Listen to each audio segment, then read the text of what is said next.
할렐루야. 예, 어제 우리는 히스기야라는 왕이 아버지에 이어서 이 예루살렘을 다스리는 이 장면을 보게 됐습니다. 그의 아버지 아하스는 유대의 왕 중 정말 최악의 왕이었죠. 그런 아버지 밑에서 유대의 왕 중 손에 꼽는, 그리고 가장 찬란했던 이 통치를 나타낸 히스기야가 났다는 것은 거의 기적에 가까운 것이었습니다. 히스기야가 왕위에 올랐을 때 제일 먼저 했던 것이 무엇입니까? 바로 기본으로 돌아가는 것이었습니다. 그는 이 원인을 분명히 밝혀냈어요. 우리가 왜 이렇게 힘들어지고 어려워졌는지. 그 원인은 다름이 아니라 하나님과의 관계였고, 그 하나님과의 관계가 무너진 것은 바로 예배이며 성전이라는 것을 알게 되었습니다. 그래서 백성들과 함께 무너진 예배당 성전을 다시 회복하는 데 최선을 다했고요. 그리고 이러한 모습을 통해서 어쩌면 하나님께서 주시는 은혜들을 다시 유대 가운데 나타나게 하는 이 통치의 아름다움을 보여주기 시작합니다. 그런데 이러한 이 히스기야의 통치가 부흥과 개혁의 통치로 나아갈 수 있었던 이유가 무엇인가? 최악의 상황 속에서 그가 최선의 모습으로 나갔기 때문인데요. 최선의 모습을 하나님 앞에 드리자 하나님께서는 그 최선을 통해서 최고를 만들어 가신 것입니다. 그런데 놀라운 것은 이 왕의 아버지가 바로 아하스 왕이라는 것입니다. 정말 말도 안 되는 일이죠. 아버지는 소위 말해서 정말 망나니인데, 아들은 정말 진실되고 영광스러운 왕위로 서게 되는 건데요. 이러한 히스기야라는 왕이 서기까지의 그 뒷그림에는 어제 우리가 보았듯이 스가랴 선지자의 딸인 아비야가 있었다. 아비야가 바로 히스기야의 어머니였다. 그리고 결론적으로 이 어머니에 의해서 세워진 히스기야가 하나님의 무너진 이 성을 다시 세우는, 그래서 얼마나 자녀 양육에 있어서 어머니의 영향력이 큰지를 또 우리가 살펴보게 됐고요. 뿐만 아니라 스가랴라는 이 선지자 제사장의 영향력도 한번 고민해 볼 필요가 있죠. 한 사람이 온전히 서면 그의 자녀들뿐만 아니라 그의 손자들까지 하나님 안에서 길을 걸어가게 된다는, 참 이게 놀라운 비밀인데요. 세상은 점점 악해지지만 한 사람의 거룩함이 그의 거룩한 신앙이 얼마나 주님 안에서 온전히 영향력을 나타내는지 보는 부분이 바로 어제 우리가 봤던 말씀입니다. 예, 오늘은 그 이후의 이야기고요. 성전의 외형이 이제는 다 갖추어졌어요. 그래서 신상도 갖다 버리고 회파시킨 것도 다시 보수를 하고, 그럼 이제 무엇을 해야 되겠습니까? 성전의 내용을 채워야 되죠. 그 내용이라는 것은 무엇입니까? 성전은 예배를 드리는 곳이기 때문에 그것 속에서 끊겼던 예배의 길을 다시 열기 시작을 합니다. 그래서 예배에 불을 붙이고 그 불 위에 제단을 세우고 그 제단 위에 하나님 앞에 제물을 바치는 참된 제사가 바로 히스기야를 통해서 이루어졌는데요. 이러한 참된 제사를 통해서 이스라엘은 비로소 하나님과의 무너진 관계를 이제 완전히 회복해 나가는 이 모습을 오늘 말씀 속에서 봅니다. 자, 우리 함께 자세히 좀 살펴보도록 하겠습니다.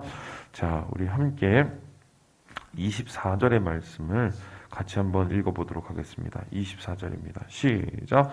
제사장들이 잡아 그 피를 속죄제로 삼아 제단에 드려 온 이스라엘을 위하여 속죄하니, 이는 왕이 명령하여 온 이스라엘을 위하여 번제와 속죄제를 드리게 하였음이더라.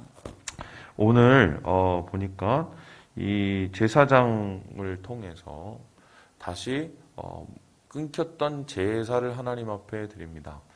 그런데 이 제사가 속죄제부터 시작이 된 이유가 뭐냐면, 여러분, 제사, 예배는 하나님과의 관계예요.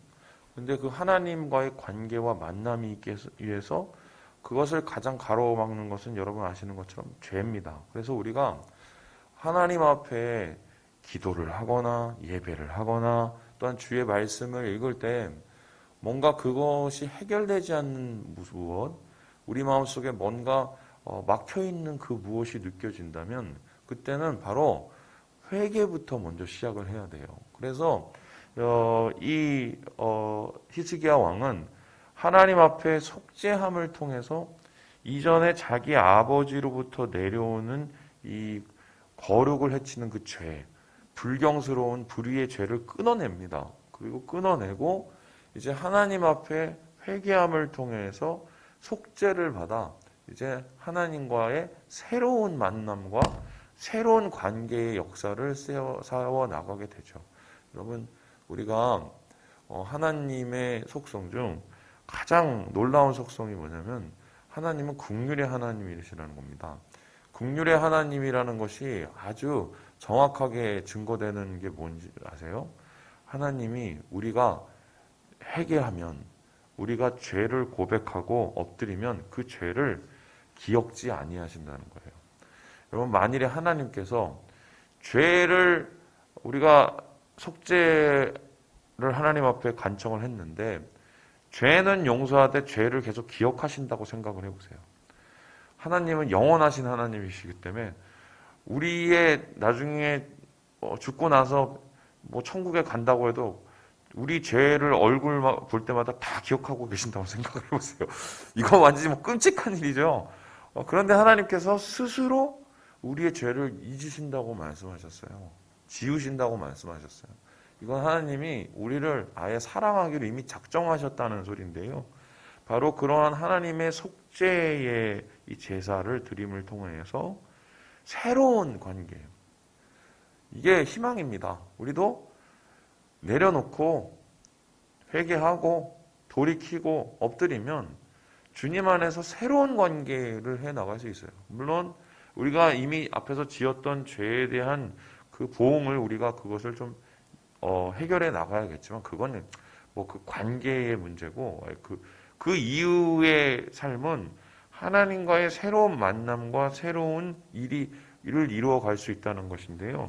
바로 오늘 히스기야는 이런 속죄제로 주님과의 새 날을 열어가는 모습을 보게 됩니다. 자, 그렇다면 이 사람은 어떻게 이러한 속죄를 드림으로 하나님 앞에 예배하고 하나님이 원하시는 성전의 불길을 다시 세우는 일을 알 수 있었을까? 오늘 말씀을 보니까요. 25절에 이렇게 얘기하고 있습니다. 우리 25절의 말씀을 같이 한번 읽어보겠습니다. 시작. 왕이 레위 사람들을 여호와의 전에 두어서 다윗과 왕의 선견자 각과 선지자 나단이 명령한 대로 재금과 비파와 수금을 잡게 하니 이는 여호와께서 그의 선지자들로 이렇게 명령하셨습니다. 여기서 되게 중요한 단어가 하나 나오죠. 바로 명령한 대로 명령하셨습니다. 그러니까 예배라는 것은 결국 뭐냐? 관계를 다시 여는 것인데 그 관계를 다시 여는 예배의 중심은 바로 순종입니다. 사실. 순종이 제사보다 낫다는 말이 뭐냐면 나 제사 안 드리고 순종 열심히 해야지 이 소리가 아니에요. 제사의 중심이 순종이라는 거예요. 우리가 예배의 중심이 순종이라는 것은 뭐예요? 하나님이 원하시고 하나님이 명령하신 대로 우리가 하나님 앞에 드려지는 것을 예배로 합니다. 그러니까 예를 들어서 이렇게 한번 생각을 해보죠. 나 주일날에 막 바빠서 난 뭐 예배 드리기 싫어. 그러니까 뭐 저녁에 시간 되고 막 내가 몸 스트레스도 있고 막 그러니까 편할 때 그래 탁 예배 드려야지. 그리고 자기가 예배 시간을 한번 정해 본다고 생각을 해보세요. 그리고 그뿐만이 아니죠. 오늘은 좀 힘드니까 좀 이렇게 소파에 누워서 앞에 하나님도 내가 편한 걸 원하시지 않겠어? 그래서 소파에 누워서 예배를 드려요. 예배를 드리다가 또 눈이 아프니까 눈이 딱 잠겨요. 그래서 딱 잠궈서 좀 잤어. 그랬더니 이미 예배가 끝났어. 뭐 그럴 수도 있지 뭐. 또 내가 쉬면 하나님이 얼마나 또 기뻐하시겠어. 맞는 것 같은데 틀리죠? 이유가 뭡니까? 나는 있는데 하나님은 없죠. 예배라는 것은 하나님의 뜻, 하나님이 원하심, 하나님의 마음을 구하면서 드리는 것입니다. 그래서 오늘 히스기야는 자기의 뜻과 자기의 생각대로 하나님 앞에 예배 드린 게 아니라 주님의 명령, 특별히 선지자와 혹은 그의 조상인 다윗에 의해서 내려온 그 명령대로 하나님 앞에 예배를 올려드렸어요. 진정한 회복과 진정한 부흥이라는 것은 바로 이런 것인데요. 원래의 모습대로 돌아가는 거예요. 뭔가를 해치고 뭔가를 새롭게 뭘 만드는 게 이게 부흥이 아니라 원래의 본질의 모습으로 하나님을 예배했던 원래 주님이 원하시는 모습으로 돌아가는 게 이게 부흥이에요. 여러분이 여러분 자신의 마음속에서 부흥을 하나님이 원하신다는 걸 안다면 어떻게 해야 되느냐? 처음의 모습으로 돌아가는 거예요. 처음의 모습으로. 우리가 하나님을 만났던 그때의 그 모습. 물론 우리는 좀 늙어가고 있지만 우리의 늙어감에도 불구하고 우리 마음속에는 여전히 청년이 있지 않습니까? 여전히 아이의 마음이 있죠. 그 마음으로 하나님 앞에 다시 돌아가서 그때의 모습으로 하나님 앞에 예배를 드리는 것이 바로 이게 부흥인데, 오늘 히스기야는 다시 다윗의 때로 복귀를 합니다. 본질로. 그래서 이러한 하나님의 명령을 따라 헌신과 순종의 예배를 올려드렸다. 오늘 말씀 속에서 보게 됩니다. 이러한 히스기야의 예배의 모습을 따라서 하나님 앞에 나아갔더니 놀라운 역사가 일어나는데요. 우리 함께 우리 31절의 말씀을 같이 한번 읽어보겠습니다. 31절입니다. 시작. 이에 히스기야가 말하여 이르되 너희가 이제 스스로 몸을 깨끗하게 하여 여호와께 드렸으니 마땅히 나와 제물과 감사 제물을 여호와의 전으로 가져오라 하니 회중이 제물과 감사 제물을 가져오되 무릇 마음에 원하는 자는 또한 번제물도 가져오니 속죄제를 드리고 하나님 앞에 찬양을 하며 엎드려서 주를 경배합니다. 그리고 나서 이제 백성들에게 얘기해요. 이제는 네 차례, 너희 차례 이렇게 얘기해요. 나는 하나님 앞에 이 길을 올려드리고 내가 하나님 앞에 먼저 엎드렸으니 이젠 각자의 중심에 따라서 하나님 앞에 드려질 예배를 드립시다. 이렇게 얘기했어요. 이 소리는 뭐냐면 누가 예배 드리니까 아유 내가 억지로 나온다. 이게 아니라는 거죠. 우리 엄마가 나오라고 그러니까, 우리 아빠가 나오라고 그러니까, 아니면은 내 남편이 나오라고 그러니까, 내 부인이 나오라. 이렇게 예배를 드리면 정말 몸만 왔다가 몸만 갑니다. 그런데 오늘 히스기야는 이 길을 자신의 하나님이 주신 마음에 따라 열긴 했지만 결국 만나기는 누가 만나야 되면 자기 자신들이 만나야 돼요. 그러니까 히스기야가 하나님을 구하고 만났듯이 백성들도 하나님의 은혜를 누리고 하나님의 사랑을 누리기 위해서는 그들이 자원하는 마음으로 나가야 되거든요. 그래서 백성들에게 얘기했어요. 예배 드리고 싶은 사람 나와라. 감사의 제물 하나님 앞에 올려드리며 나와라. 이러면서 마음에 원하는 자가 하나님 앞에 나오도록 길을 열어줬습니다. 그러니 어떤 일이 일어났나요? 32절에 보니까 번제물의 수요가 어마어마했습니다. 숫소가 70, 수장이 100, 어린 양이 200마리, 33절에 보니까요. 소가 600마리, 양이 3000마리. 예. 이 당시의 상황이요. 잘 살던 시대가 아니었어요. 이미 전쟁 몇 번 치르고 나서 완전히 망조였거든, 나라가. 그럼 이 사람들이 이렇게 소 600마리, 양 3000마리 들고 나온다는 거는 희생한 거예요. 자기 걸 희생한 거예요. 어떻게 보면 내일 먹을 양식 갖고 온 걸 수도 있어요. 그 이유가 무엇인가? 그만큼 하나님을 만나기 원하는 그 중심의 마음이 있기 때문이죠. 예배는 이런 중심으로 드리는 것입니다. 속죄를 통해서 길이 열리고 하나님하고의 본질로 돌아가면 그곳에 결국 남는 건 뭡니까? 하나님 앞에 드릴 건 뭡니까? 우리가 하나님을 존중하고 우리가 하나님을 사랑하는 마음이거든요. 히스기야의 모습을 보고 배웠을 거예요. 그리고 나도 동참해야겠다. 당장 내가 이것을 하나님 앞에 올려드릴 때 나의 곳간이 비어있는 듯한 그런 좀 안타까움은 들겠지만 이를 통해서 내가 하나님을 사랑하는 마음을 올려드릴 수 있겠구나. 그리고 헌신을 합니다. 순종의 제사를 올려드리고 헌신을 하죠. 이러한 헌신의 끝에 어떤 일이 일어나느냐?